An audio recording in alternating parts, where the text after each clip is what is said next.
One strike after another. This is Israel's war on Hezbollah.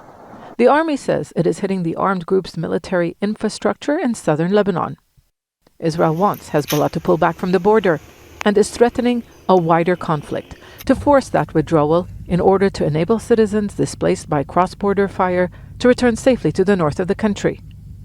The message was delivered to authorities in Beirut by France, one of a number of Western nations putting forward proposals to de-escalate tensions while simultaneously trying to bring about a ceasefire in Gaza.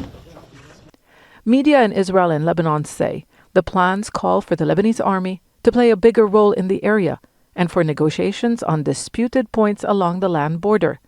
But in the first phase, Hezbollah would pull back at least 7 kilometers from the border. That's the range of anti-tank missiles. They may be willing to consider a partial withdrawal from southern Lebanon, from the area south of the Litani. Tarek Mitri was involved in negotiations that led to UN Resolution 1701, which ended the previous war between Israel and Hezbollah in 2006.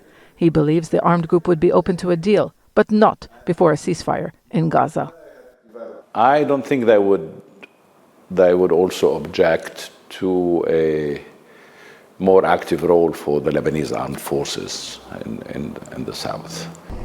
The proposals on the table reportedly involve a partial implementation of Resolution 1701, which calls for disarming non-state actors within 20 to 30 kilometers from the border.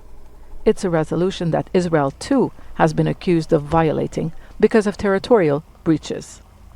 Since 2006, this border was relatively calm until Hezbollah opened this front to help relieve pressure on its ally Hamas in Gaza in October. And Hezbollah's position hasn't changed. Stop the war on Gaza and it will stop attacks on Israeli military targets in the north. But Israel is insisting on changing the security situation along the border.